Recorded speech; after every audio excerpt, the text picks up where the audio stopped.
Hello, hi, and welcome to the Afro Mavericks. My name is Mavs. And I'm Mighty Jamie. Yes, and today's discussion is... we are the Afro Mavericks. We are the Afro Mavericks, okay? So we are comparing the different economic responses to COVID-19. We're going to look at 3 different countries, the US, the UK, and of course, Zanzibar, because we can. Okay, so let's go straight into our comparison, okay? Let's first look at the US's stimulus plan, which is worth $2 trillion US. So they'll make direct payments to individuals of $1,200. That's the American way of saying 1.2 US dollars. 1,200. Yes. And every single child under the age of 17 will get $500 US. So basically, if you've got a family of 2, you've got 1.2 plus 1,000. Yes. And if you're a couple, 1.2 each. That's plus 1,000. Exactly. And this is just to cover people. So this direct payment system is something that was popularized by Andrew Yang when he was running. So I bet he's quite happy wherever he is. Yes, look at my proposed plan. My ideas are becoming manifest. Yes. And it shows the power of good ideas. Yes. In that once they are out there, people begin to consider them and, they roll them out. So this was a great thing. So you've got direct payments to individuals, suspension of student loans. Until the 30th of September. Which basically also shows how long they think this could disrupt the economy for. Although Donald Trump is a little bit like, oh my gosh, let's get it over and done. Trump thinks it will be done by Easter, but clearly there's provision there. Yeah. So jobless workers get $600 on top of the other benefits that they were getting on the unemployment. What else? Independent contractors and so-called gig workers will be eligible to receive federal aid. About 500 billion lending program will be rolled out. So that's loans to businesses and grants to businesses specifically. What else? Health insurance providers will cover preventative services for COVID-19. And then lastly, there'll be healthcare resources for hospitals, states, and municipalities. Yeah. So there'll be a lot of federal support to make sure that masks, tests, and everything else that is required for healthcare professionals is rolled out. Yeah. And then there's one key exclusion here. Who's excluded? Yes. So people who earn more than $99,000 US per annum. Yes, are excluded from this direct payment. That's basically 1.7 million rands per year. So if you're in that bracket, you're on your own. They're assuming that you've been saving all along. That you took care of your business. Which it's not necessarily a case, because a lot of Americans are actually in debt regardless of their income bracket. So this is going to be a very interesting one. I'm just a little bit worried because who essentially is going to provide for these people? I don't believe they've been saving. I don't necessarily. But that's besides the point. Let's go through it systemically. Yeah.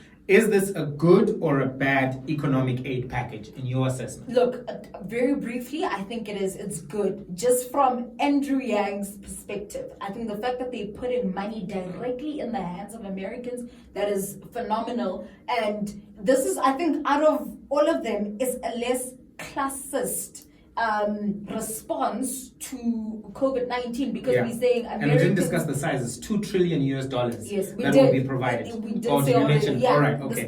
So it's large. It's covering a long period of time. So you would say good package. I say it's good. It's the less classist, and I agree. I applaud this. The fact that they're putting money in the hands of Americans directly. Yeah, but there was a big fight. Yeah. There was a big fight for some of these things. When they eventually passed it, it had to go through I think 3 different votes in the Senate. So it went through Congress pretty fast.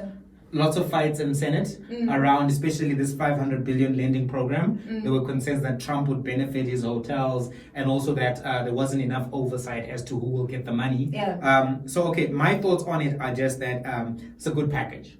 I think it's comprehensive in that it covers the individual, it covers small businesses, and it also covers, healthcare workers, and there's also this preventative services that the insurers have to provide. All of that, and the removal of co-pays, all of that, I think, is a good response. I think it took a bit too long, and that would be my critique, because sure, with this particular virus, China hid a lot of the information in December when the world could have made the most aggressive response. Which could have benefited a lot. A lot of people could have taken preventative measures and expected. But in Jan, that was enough time, in my view, for a lot of people to get their act together, right? And for this to be rolled out literally on the 26th, 27th of March, I find that to not be acceptable, considering that you've got 2 months. Yeah. And so I think that response time was very slow. And looking at the number of cases that were already there in the States, I think that this is great but late. I'm just thinking about how, like, don't touch your face. I just touched my eye. You have to rinse it later. I will survive. All right, let's move on to the UK. Yeah, so what do we have there? Okay, so number one, tax cuts for retailers. Yes. Cash grants for small businesses. Yeah.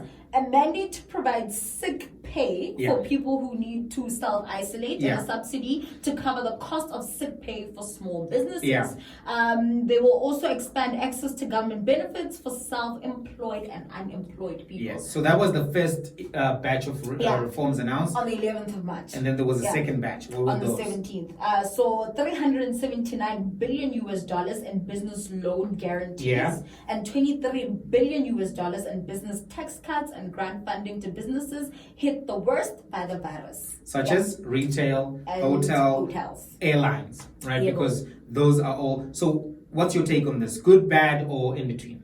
It's mild. Yeah. I do think, look, my worry is the individuals, especially people in the informal sector. And I think we'll cover that a little bit when we come to South Africa. But the mention of people who are not necessarily on a day-to-day basis employed contractually or who are freelancing, for instance, I don't see the coverage of those people, and that's my biggest worry. And hence I applaud the US for actually putting money in the hands of Americans. So I think that they could have, been more direct and actually provided that amount or money for people to be direct able to payments to take care of themselves. All right, I got you. So I think one for me, the critical thing and the critical difference between the US and the UK is that the US has the the UK has the NHS, the National Health Service. Yeah. So a lot of healthcare provision already exists. You can just basically go to a hospital if you are a citizen of the UK. And I think that's a critical difference. So I think that some of the things they didn't need to address them that much.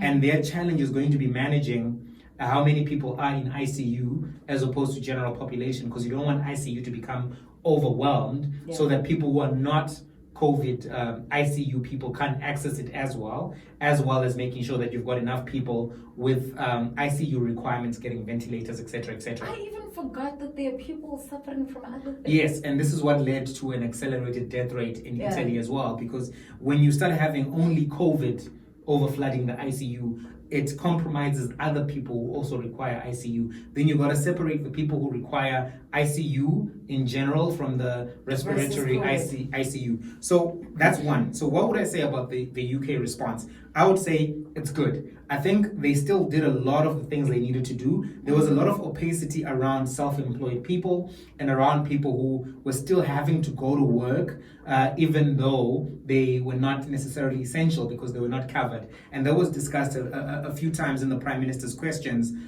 in terms of what's going to happen for those people. Oh. Where I think it suffers is just that it was less direct and more vague than the American response, so that there wasn't a blow-by-blow. And Boris Johnson and the Chancellor were still trying to figure out, and if you don't know, the Chancellor is basically the Minister of Finance there. They call him the Chancellor of the Exchequer or something like that. But that's basically what it is. Not Adam Hody. Yes, not the Vice Chancellor of it, but the Chancellor. So this one wasn't as specific, as detailed, but I would still give it 8 out of 10 if I were to give the American 9 out of 10, maybe 7.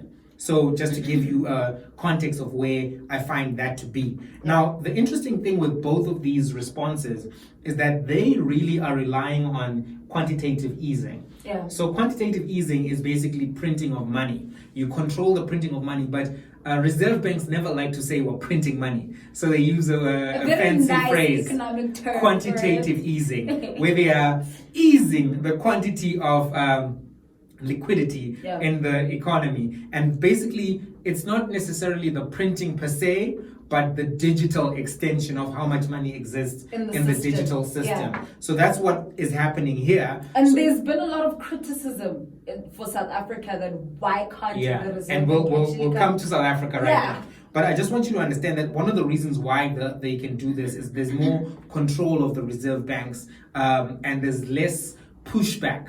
The pound is viewed as a strong currency, and the US dollar is viewed as a strong currency. So their currencies are not viewed as being liable or prone to loss of value as a result of the printing of money, but also they have relatively low inflation rates. So the printing of money is not viewed as something that will run away with the currency. So now, for instance, you're looking at 2% projections in terms of inflation in the US, and that's something that they view it as being absorbable by the economy. Whereas in Africa, you can have countries with over 10% inflation, sometimes running away. So one of the things about South Africa that South Africa was interested in doing was inflation targeting. Why? To preserve the value of the money. Because you don't want 100 rands to not be able to buy anything close to 100 rands in 10, 15, 20 years' time. So one of the things that the South African corporate space and the wealthy are interested in is making sure that the money doesn't lose value.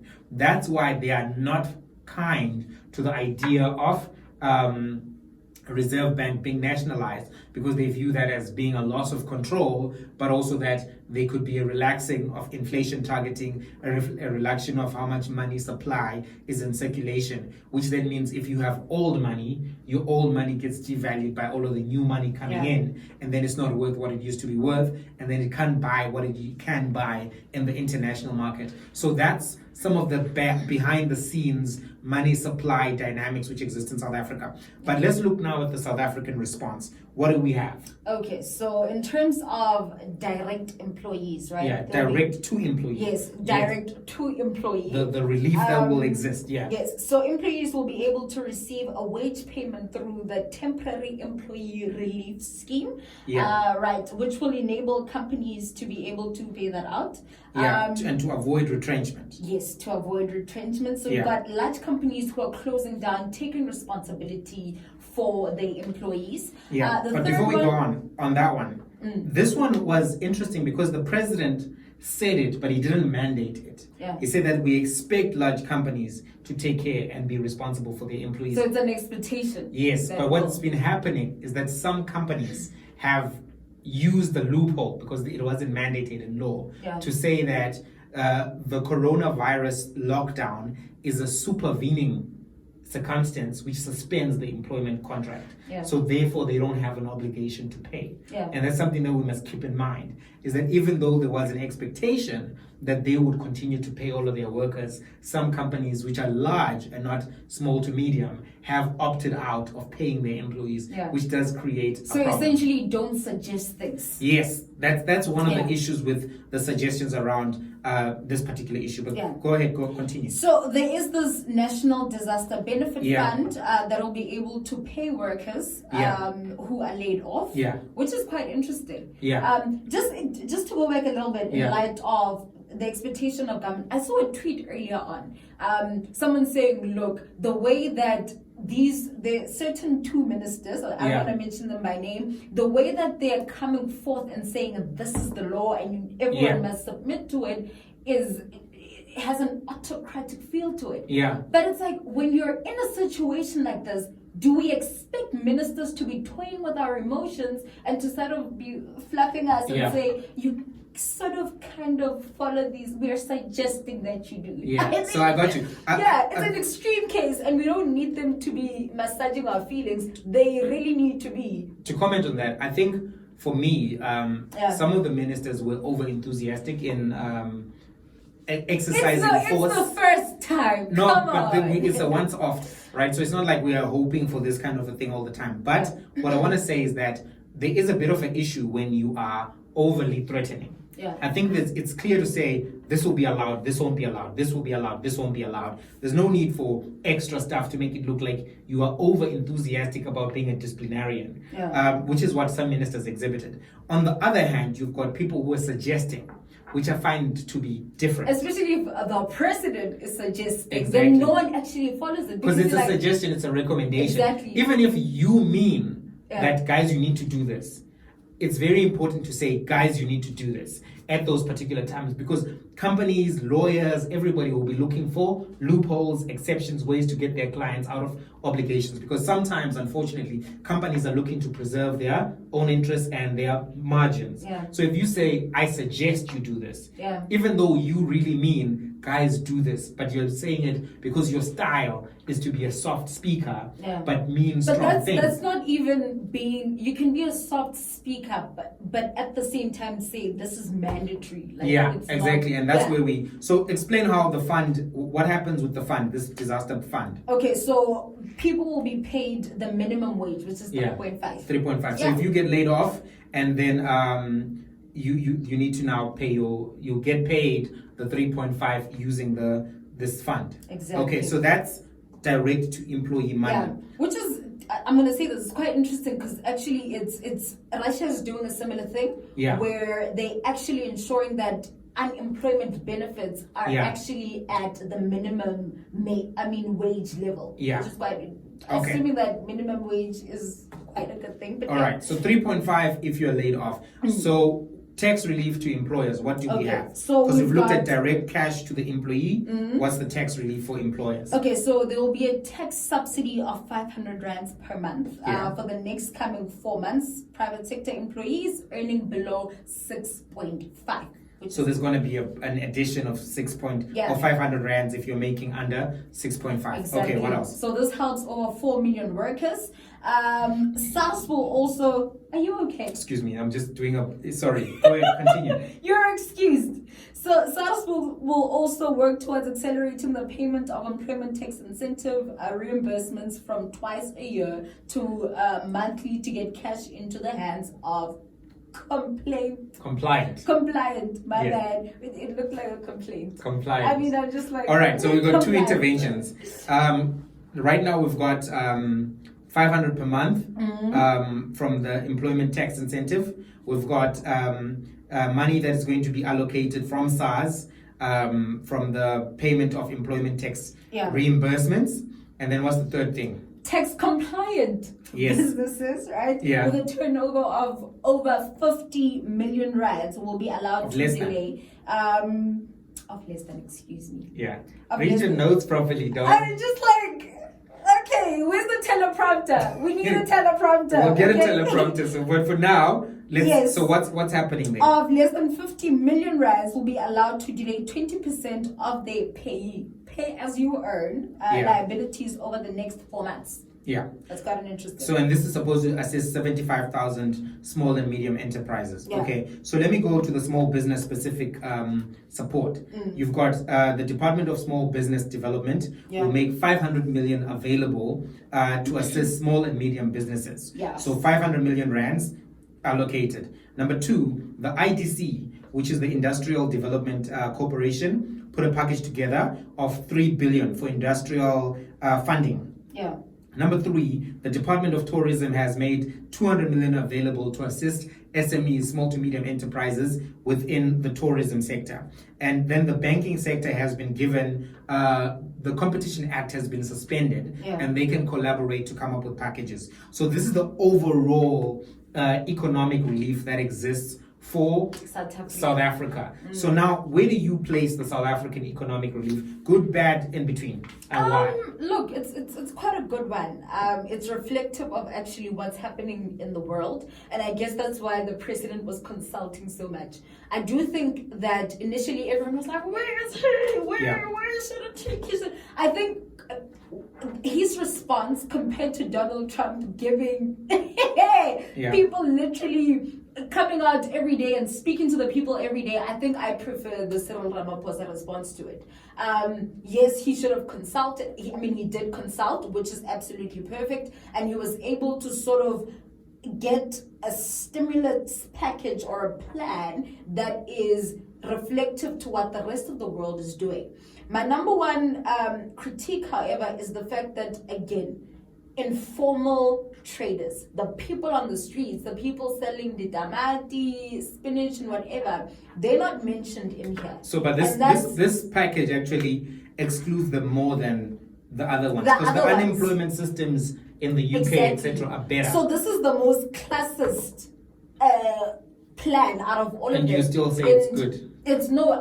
Look, my good in the fact that in terms of response, turnover time, I appreciate that. Number two, in terms of people who actually work, so the working class, it's been able to somewhat accommodate them. But the guy on the street who provides for his family and they literally surviving from hand to mouth, and they depend on the income that's coming in every single day. So the experience of always having to go home with a plastic in your hand, those people will not be covered. It's 21 days. And I know a lot of people were going out and trying to buy as many things as they could from them, but essentially they won't be able to be covered throughout the 21 days. An interesting again tweet that I saw, was someone saying that we're going to be shocked of how many people will die from hunger and starvation as compared to COVID-19 itself. So that speaks to the lack of targeting of these individuals who are not considered in this plan. So that's my number one critique of this. So out of 10, where do you place this? 6.5. 6.5. So 6.5 is like a C. So C is not really good. It's average. But I appreciate your input. Yeah. So on my side, I think that I would rate this plan as a 5 out of 10. And I may even lean towards saying that it's bad. 4.5. No, I'll stay to 5. I don't think it's a failed plan. Yeah. So number one, there are constraints in the South African economic support that can be offered. Number one is just that South Africa hasn't had a lot of growth and the economy wasn't already strong. And there's a high debt load. We're in a recession. In a recession. There's a high debt load as it exists. Yeah. So there isn't a lot of money lying around. That's number one. Number two, we already had high levels of unemployment, high levels of welfare, and a lot of strain in terms of our welfare package to civilians. So that's already the constraints within the system. Now, my critique, though, is number one, this economic stimulus package was vague in the sense that it didn't go into as much detail as all of the other ones. Even when you go to the website, the Solidarity Fund website, it gives you the bank details for the donations, but there's very little else in specificity at the moment right now. So the website was announced, but it's a placeholder page without much else. There aren't interactive platforms where you can go to see what you can do depending on what your situation is. And I find that to be difficult to accept as good going into the lockdown.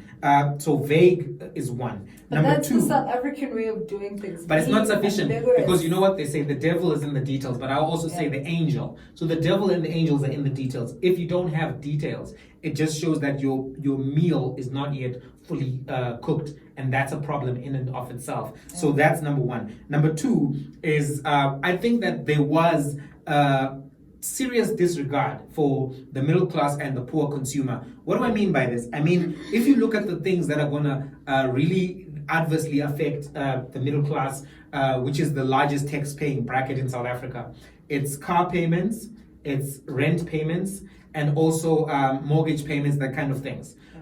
So if we're looking at car payments, rent payments, and maybe other loans that they may have, these should have been suspended for the duration. If you look at the American example, the reason why they suspended student loans till September is because they are one of the biggest drainers of income to that particular constituency. So if you know that people are going to need to survive for as long as possible, we needed to put brakes on the banking system. But what happened was all of the debits were allowed to go out.